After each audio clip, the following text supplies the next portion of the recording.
AWSന്റെ code pipeline എന്ന് പറഞ്ഞൊരു സർവീസാണ് നമുക്ക് പുതുതായിട്ട് ഇനി നോക്കി മനസ്സിലാക്കേണ്ടത്.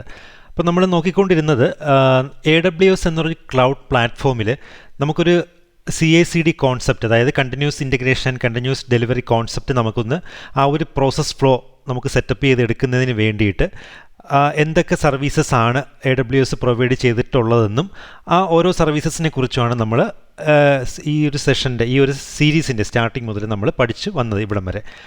അപ്പോൾ നമ്മൾ കോഡ് കമ്മിറ്റ് പഠിച്ചു, കോഡ് ബിൽഡ് പഠിച്ചു, കോഡ് ഡിപ്ലോയ് പഠിച്ചു. അപ്പോൾ അടുത്ത് നമുക്ക് കോഡ് പൈപ്പ്ലൈൻ എന്ന് പറഞ്ഞൊരു സർവീസാണ് വരുന്നത്. അപ്പോൾ ഈ ഒരു ടോട്ടൽ വർക്ക് ഫ്ലോയിൽ കോഡ് പൈപ്പ്ലൈൻ്റെ യൂസ് എന്താണ്, അത് എവിടെയാണ് ഫിറ്റ് ആവുന്നത് എന്നുള്ള കാര്യങ്ങളാണ് നമ്മൾ ഇന്ന് നോക്കി മനസ്സിലാക്കാൻ പോകുന്നത്. അപ്പോൾ നമുക്ക് സെഷനിലേക്ക് കിടക്കാം. ഓക്കെ, നമ്മൾ കോഡ് കമ്മിറ്റിൻ്റെ കാര്യം നമ്മൾ ആദ്യം പഠിച്ചു. ഫസ്റ്റ് പഠിച്ചു തുടങ്ങിയത് നമ്മൾ ഈ ഒരു CI/CD സർവീസസിൽ നമ്മൾ ആദ്യം നോക്കിയത് കോഡ് കമ്മിറ്റാണ്. അതായത് നമ്മുടെ source code developer local machine develop ചെയ്ത ശേഷം ആ ഒരു സോഴ്സ് കോഡ് സ്റ്റോർ ചെയ്യുന്നതിന് വേണ്ടിയിട്ടും മറ്റ് കൊളീഗ്സുമായിട്ട് കൊളാബറേറ്റ് ചെയ്യുന്നതിനൊക്കെ വേണ്ടിയിട്ട് നമുക്ക് സ്റ്റോർ ചെയ്യുന്നതിന് AWSൻ്റെ തന്നെ ഓൺ സർവീസാണ് കോഡ് കമ്മിറ്റ് എന്ന് പറയുന്നത്. തേർഡ് പാർട്ടി നമുക്ക് ഇതിന് സിമിലർ ആയിട്ടുള്ള സർവീസാണ് GitHub, അതുപോലെ സർവീസസ്. അപ്പോൾ നമുക്കിവിടെ AWS കോഡ് കമ്മിറ്റ് പ്രൊവൈഡ് ചെയ്യുന്നുണ്ട്. ആ ഒരു സർവീസ് നമ്മൾ ഡീറ്റെയിൽ ആയിട്ട് നോക്കി മനസ്സിലാക്കിയതാണ്. അതിലാണ് നമ്മൾ കോഡെല്ലാം സ്റ്റോർ ചെയ്ത് വെക്കുന്നത്. ഓക്കെ, വളരെ സിമ്പിളായിട്ട് പറഞ്ഞു കഴിഞ്ഞാൽ നെക്സ്റ്റ് വരുന്നതാണ് കോഡ് ബിൽഡ്. അപ്പോൾ നമ്മുടെ സോഴ്സ് കോഡ് കമ്മിറ്റിലുള്ള നമ്മുടെ സോഴ്സ് കോഡിനെ നമുക്ക് കമ്പൈൽ ചെയ്യുന്നതിനൊപ്പം തന്നെ നമുക്ക് പല ടെസ്റ്റുകളും ചെയ്യാൻ പറ്റും. എന്തെങ്കിലും എറേഴ്സ് ഉണ്ടോ, അല്ലെങ്കിൽ എന്തെങ്കിലും കണ്ടീഷൻ സാറ്റിസ്ഫൈ ചെയ്യുന്നുണ്ടോ, അതൊക്കെ അങ്ങനെയുള്ള ടെസ്റ്റുകളൊക്കെ നമുക്ക് ചെയ്യാം. നമ്മൾ അതിന് എക്സാമ്പിൾ നോക്കിയതാണ്. അപ്പോൾ അങ്ങനത്തെ കാര്യങ്ങളെല്ലാം ചെയ്യുന്നതാണ് കോഡ് ബിൽഡിൽ. അപ്പോൾ അങ്ങനെ ബിൽഡ് ചെയ്ത് എല്ലാം കഴിഞ്ഞ സംഭവം നമുക്ക് ഡിപ്ലോയ് ചെയ്യാൻ വേണ്ടിയിട്ട് നമ്മുടെ AWSൻ്റെ EC2 ഇൻസ്റ്റൻസസിലോട്ടോ അല്ലെങ്കിൽ ലാംഡയിലോട്ടോ അല്ലെങ്കിൽ ECSലോട്ടോ അല്ലെങ്കിൽ നമ്മുടെ തന്നെ ഓൺ പ്രമിസ് മെഷീനിലോട്ടോ സെർവേഴ്സിലോട്ടോ ഒക്കെ നമുക്ക് ഡിപ്ലോയ് ചെയ്യാൻ പറ്റും കോഡ് ഡിപ്ലോയ് ഉപയോഗിച്ചിട്ട്. അപ്പം നമുക്ക് കോഡ് ബിൽഡ് ചെയ്ത് കഴിഞ്ഞിട്ട് നമുക്കൊരു ആർട്ടിഫാക്ട്സ് ഒക്കെ ആയിട്ട് നമുക്ക് ഔട്ട്പുട്ട് എടുത്ത് നമുക്ക് S3-ലൊക്കെ സ്റ്റോർ ചെയ്ത് വെക്കാമെന്ന് നമ്മൾ കണ്ടു കഴിഞ്ഞു ഓൾറെഡി. അപ്പോൾ അതിന് നമുക്ക് പിന്നെ ഡിപ്ലോയ് ചെയ്യിപ്പിക്കുന്നതിന് വേണ്ടിയിട്ടാണ് കോഡ് ഡിപ്ലോയ് എന്ന് പറഞ്ഞൊരു സർവീസ് നമ്മൾ യൂസ് ചെയ്യുന്നത്. നമ്മൾ അതിൻ്റെയും എക്സാമ്പിൾസ് കണ്ടു കഴിഞ്ഞു. അപ്പോൾ ഇതെല്ലാം നമുക്ക് ഒരുമിച്ച് നമുക്കൊന്ന് ഇൻ്റഗ്രേറ്റ് ചെയ്ത് നമുക്കൊരു പ്രോസസ്സ്, ഒരു വർക്ക് ഫ്ലോയിൽ നമുക്ക് ആക്കിയെടുക്കണം. അതായത് നമുക്കിപ്പോൾ എന്തെങ്കിലും ഒരു കോഡ് കമ്മിറ്റിൽ ഉള്ള സോഴ്സ് കോഡിൽ എന്തെങ്കിലും ഒരു ചേഞ്ച് വന്നു കഴിഞ്ഞാൽ ഓട്ടോമാറ്റിക്കായിട്ട് നമ്മുടെ ഒരു ഫോർ എക്സാമ്പിൾ EC2 ഇൻസ്റ്റൻസിലോട്ട് ആ ഒരു പുതിയ റിലീസ് ഓട്ടോമാറ്റിക്കായിട്ട് നടക്കണം. ആ ഒരു അപ്ഡേറ്റ് ചെയ്ത് ഒരു ചേഞ്ച് വന്ന ആ ഒരു കോഡ് നമ്മുടെ ആപ്ലിക്കേഷനിൽ ചേഞ്ച് വന്ന ഒരു പുതിയൊരു ഫീച്ചർ അപ്ഡേഷൻ ആയിരിക്കാം ഉണ്ടായത്, അല്ലെങ്കിൽ മുമ്പ് ഉണ്ടായിരുന്ന എന്തെങ്കിലും ബഗ് ഫിക്സിങ് ആയിരിക്കാം സംഭവിച്ചത്. അങ്ങനെ ചേഞ്ച് ആയ കോഡ് കമ്മിറ്റിൽ സംഭവിച്ച ആ ഒരു കോഡ് ചേഞ്ച് വരുമ്പോൾ തന്നെ ഓട്ടോമാറ്റിക്കായിട്ട് കോഡ് ബിൽഡ് ചെയ്ത് പുതുതായിട്ട് കമ്പൈൽ ചെയ്തിട്ട് അതിന് നമുക്ക് കോഡ് ഡിപ്ലോയ് ഉപയോഗിച്ചിട്ട് നമുക്ക് വീണ്ടും ഡിപ്ലോയ് ചെയ്യണം. നമ്മുടെ EC2 മെഷീനിലായിരിക്കാം, അല്ലെങ്കിൽ ECSലായിരിക്കാം, ലാംഡയിലായിരിക്കാം, അല്ലെങ്കിൽ നമ്മുടെ സിനാരിയോ അനുസരിച്ച്, അല്ലെങ്കിൽ നമ്മുടെ ഓൺ പ്രമിസിലുള്ള ഏതെങ്കിലും സർവീസിലായിരിക്കാം, ഇങ്ങനെയൊക്കെ. അപ്പോൾ ഈ ഒരു പ്രോസസ് ഫ്ലോ നമുക്ക് ഓട്ടോമാറ്റിക്കായിട്ട് നടത്തണം. അപ്പോൾ അങ്ങനെ ഇൻ്റഗ്രേറ്റ് ചെയ്ത് ഈ ഒരു വർക്ക് ഫ്ലോ പ്രോസസ്സ് ഓട്ടോമാറ്റിക് ആക്കാൻ വേണ്ടിയിട്ടാണ് നമ്മൾ കോഡ് പൈപ്പ്ലൈൻ എന്ന് പറഞ്ഞൊരു സർവീസ് യൂസ് ചെയ്യുന്നത്. അപ്പോൾ കോഡ് പൈപ്പ്ലൈൻ ഉപയോഗിച്ചിട്ടാണ് നമ്മൾ ഈ ഒരു ടോട്ടൽ വർക്ക് ഫ്ലോ, അപ്പോഴാണ് നമ്മുടെ ഈ ഒരു CI/CD കോൺസെപ്റ്റ് കംപ്ലീറ്റ് ആയിട്ട് വരുന്നത്. അതായത് കോഡ് കമ്മിറ്റിൽ എന്തെങ്കിലും ഒരു സോഴ്സ് കോഡിനൊരു ചേഞ്ച് ഉണ്ടാകുമ്പോൾ തന്നെ ഓട്ടോമാറ്റിക്കായിട്ട് ബിൽഡ് നടക്കുന്നു. അങ്ങനെ ബിൽഡ് ചെയ്ത് കിട്ടിയ ആ ഒരു പാക്കേജിനെ നമ്മൾ കോഡ് ഡിപ്ലോയ് ഉപയോഗിച്ചിട്ട് ഡിപ്ലോയ് ചെയ്യിപ്പിക്കുന്നു.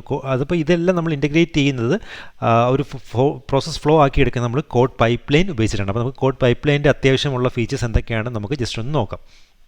അപ്പോൾ ഇതൊരു ഫുള്ളി മാനേജ്ഡ് ആയിട്ടുള്ളൊരു കണ്ടിന്യൂസ് ഡെലിവറി സർവീസാണ്. അതായത് ഈ ഒരു കോഡ് പൈപ്പ്ലൈൻ ഉപയോഗിച്ചിട്ടാണ് നമ്മൾ ഫ്രം സ്റ്റാർട്ട് ടു എൻഡ് ആ ഒരു പ്രോസസ് ഫ്ലോ നമ്മൾ കണ്ടിന്യൂസ് ഡെലിവറിക്ക് ആവശ്യമായിട്ടുള്ളൊരു പ്രോസസ് ഫ്ലോ നമ്മൾ ഇംപ്ലിമെൻറ്റ് ചെയ്യുന്നത്.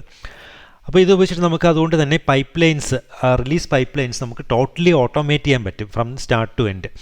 അപ്പോൾ ഇത് ഓട്ടോമേറ്റ്സ് ബിൽഡ്സ് ഓക്കെ, ഒരു സ്പെല്ലിംഗ് മിസ്റ്റേക്ക് ഉണ്ട്. ഓട്ടോമേറ്റ്സ് ബിൽഡ്സ് ആണ് ഇവിടെ. Builds, test and deploy phases every time there is a code change നമ്മൾ പറഞ്ഞതാണ്. അതായത് ആ ഒരു കോഡ് കമ്മിറ്റ് തന്നെ ആയിരിക്കണമെന്നില്ല, നമുക്ക് അടുത്ത സ്റ്റെപ്പിൽ പറയുന്നുണ്ട് GitHub ആയിരുന്നാലും മതി. അങ്ങനെയുള്ള ഏതെങ്കിലും ഒരു സോഴ്സ് കോഡ് റെപ്പോസിറ്ററി നമുക്കതിലൊരു ചേഞ്ച്, നമ്മുടെ സോഴ്സ് കോഡിലൊരു ചേഞ്ച് വരുമ്പോൾ തന്നെ ഓട്ടോമാറ്റിക്കായിട്ട് ബിൽഡ് നടക്കും.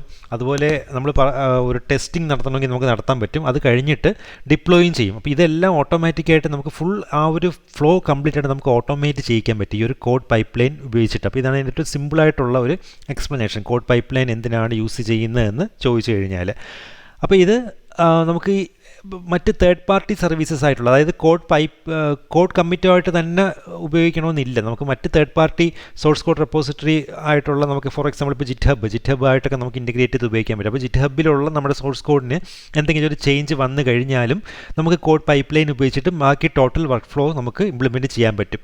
ജിറ്റ് ഹബിലുള്ള എന്തെങ്കിലും ഒരു സോഴ്സ് കോഡ് ചേഞ്ച് വന്നു കഴിഞ്ഞാലും അതിൽ നിന്ന് എടുത്ത് ആ സോഴ്സ് കോഡിനെ ബിൽഡ് ചെയ്യുകയും ടെസ്റ്റ് ചെയ്യുകയൊക്കെ ഡിപ്ലോയ് ചെയ്യുകയും എല്ലാം ചെയ്യാൻ പറ്റും കോഡ് പൈപ്പ് ലൈൻ ഉപയോഗിച്ചിട്ട്. അപ്പോൾ ഇങ്ങനെയുള്ള ടോട്ടൽ ഈ ഒരു വർക്ക് ഫ്ലോയിൽ ഏതെങ്കിലും ഒരു സ്റ്റെപ്പ് ഫെയിൽ ആയി കഴിഞ്ഞാൽ ടോട്ടൽ ആ ഒരു വർക്ക് ഫ്ലോ സ്റ്റോപ്പ് ചെയ്യുകയും നമുക്ക് ആ ഒരു കറസ്പോണ്ടിങ് എവിടെയാണ്, ഏതൊരു ഭാഗത്താണ്, ഏതൊരു ഫ്ലോയിലാണ് അത് ഫെയിലിയർ ആയതിൻ്റെ റീസൺ എന്നുള്ള കാര്യം നമുക്ക് ഒരു എറർ നോട്ടിഫിക്കേഷനായിട്ട് നമുക്ക് തരികയും ചെയ്യും. അപ്പോൾ അങ്ങനെയുള്ള സെറ്റപ്പൊക്കെ നമുക്ക് കോഡ് പൈപ്പ് ലൈനിൽ നമുക്ക് കോൺഫിഗർ ചെയ്യാൻ സാധിക്കും. അപ്പോൾ നമുക്ക് മറ്റ് സർവീസസ് പോലെ തന്നെ കോഡ് പൈപ്പ് ലൈനും IAMുമായിട്ട് ഇൻറ്റിഗ്രേറ്റഡ് ആണ്. IAM സർവീസുമായിട്ട് ഇൻറ്റിഗ്രേറ്റഡ് ആയതുകൊണ്ട് തന്നെ നമുക്ക് യൂസർ വൈസ് നമുക്കിതിൽ ആർക്കൊക്കെയാണ് ഈ ഒരു കോഡ് പൈപ്പ് ലൈൻ യൂസ് ചെയ്യാൻ പറ്റുന്നതെന്നുള്ള കൺട്രോളൊക്കെ നമുക്ക് വളരെ ഫൈനായിട്ട് നമുക്ക് IAMൽ നമുക്ക് പറഞ്ഞു കൊടുക്കാൻ സാധിക്കും. അതുകൊണ്ട് തന്നെ ഒരു സ്ഥാപനത്തിലെ എംപ്ലോയീസിൽ ആർക്കൊക്കെയാണ് ഈ ഒരു release work flow release initiate ചെയ്യാൻ പറ്റുന്നതെന്നുള്ള കൺട്രോൾ നമുക്ക് കൊടുക്കാൻ പറ്റും. കാരണം കോഡ് പൈപ്പ് ലൈൻ ഉപയോഗിച്ചിട്ട് നമ്മളൊരു റിലീസ് ഫ്ലോ സെറ്റപ്പ് ചെയ്ത് കഴിഞ്ഞാൽ ഈ ഒരു കോഡ് പൈപ്പ് ലൈൻ ആർക്കൊക്കെ യൂസ് ചെയ്യാമെന്നുള്ള നമ്മൾ IAMൽ സെറ്റ് ചെയ്ത് കൊടുക്കുന്നതനുസരിച്ചിട്ടായിരിക്കും പിന്നീട് ആ ഒരു സ്ഥാപനത്തിലെ എംപ്ലോയീസിന് ആ ഒരു പെർമിഷൻ ഉണ്ടായിരിക്കും ആർക്കൊക്കെയാണ് കോഡ് പൈപ്പ് ലൈൻ യൂസ് ചെയ്ത് ആ ഒരു റിലീസ് വർക്ക് ഫ്ലോസ് ഇനിഷ്യേറ്റ് ചെയ്യാൻ പറ്റുന്നതെന്നുള്ളത്. അപ്പോൾ ബേസിക് ആയിട്ടുള്ള ഫീച്ചേഴ്സ് ഇതൊക്കെയാണ് കോഡ് പൈപ്പ് ലൈനെ കുറിച്ചിട്ടുള്ളത്. വളരെ ബ്രീഫായിട്ടുള്ള കാര്യങ്ങളാണ് പറഞ്ഞത്.